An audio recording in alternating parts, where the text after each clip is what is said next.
Hey guys, Maurice here from Carnivore Done Right, and today's episode is gonna be in regards to my favorite superfood, liver, and why you should consume it.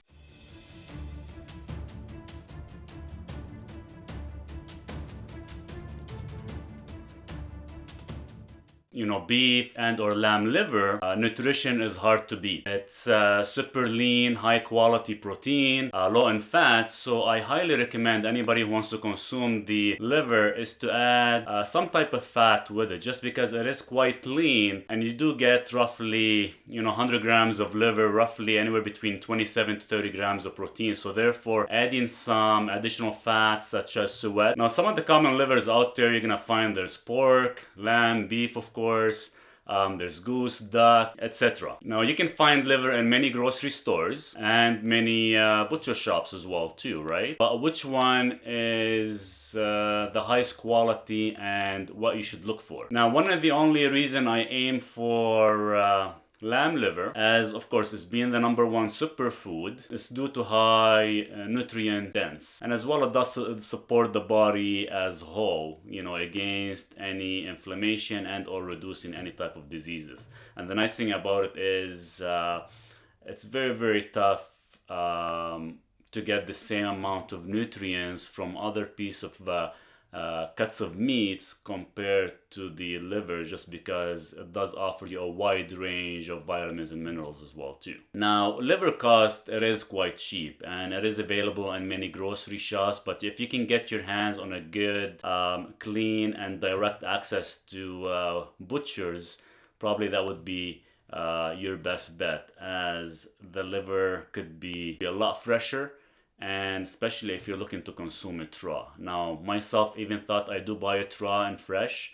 I do buy quite extra for many weeks, and I do freeze it myself too. And so, therefore, if you are kind of worried about some parasites or possibly might not be as clean, getting it from certain butchers and definitely freezing the liver for at least a couple days before you consume it raw would definitely work as well. Now, the only downfall or concern that I have in regards to consuming organs, some of the organs such as liver, it is quite high in purines. Having high purine intake, it does aggravate anybody who does already have an existing gout. But anybody who doesn't have any existing gout, you can consume the product without any issues. So anybody who does have an existing issue, try not to consume no more than about 4 ounces of liver on a weekly basis. Anyone else without that issue, you can go as high as 8 to 10 ounces per week without having any type of vitamin A toxicity. Now, how to get a high quality liver. So if you go to the butcher and you see liver swimming in its own blood, and it's already pre-cut, then turn your heels on and spend your money somewhere else, because you have no idea how fresh that liver, and it's probably been in that blood for too long. So what you need is a liver that is still intact and it looks like a piece of steak, something like this. So this is actually a lamb liver, and as you can see, it's nice and fresh. Still intact. It looks like a piece of steak. One of the most important things, so you can tell whether the liver is old or not, they actually have like a membrane that runs on the top. I know you probably can't see it, but that membrane, as the liver gets older in the shop, it will actually start to get dry. So as you can see right now, you can barely see it. It's nice and smooth and it's quite fresh. So now the downfall with the liver is, if you're thinking of consuming it raw and or cooking it, on the other side, when I flip it over, you can see there's the ventricle, and the ventricle does run across.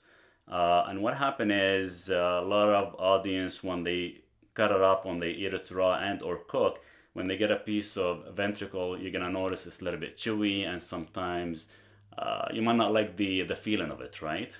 So the best way and the best safest way is to actually cut the liver as thin as possible, like I'm doing right now.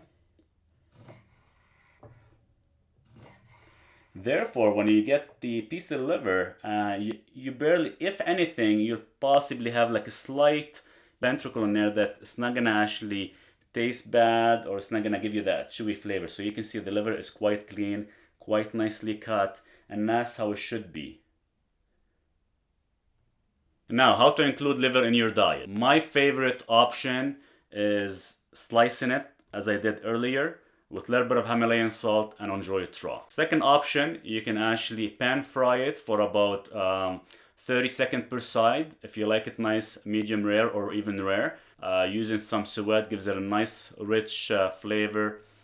It's nice and simple. Now, third option, usually when I do make it for friends and family, and I know a lot of them don't really like the idea of consuming liver, but I do want them to actually get that satisfaction of that high dense nutrients. What I do is I tend to ground it with ground beef and mix it up and make it into like a burger patties. Now, fourth, myself, I rather go with either the lamb or yak liver, as they do have a slight mild flavor compared to beef and it's not as strong. And I've seen a lot of audience, they actually take the liver and they actually soak it in milk for at least 3 to 4 hours, therefore reduce strong flavors. Now, at the end of the day, liver is a powerhouse, rich in high quality protein and contains an incredible amount of nutrients. So that said, either consume about 2 ounces per day with other animal parts and or have it at least once a week, and try not to exceed the 10-ounce size just so you don't get that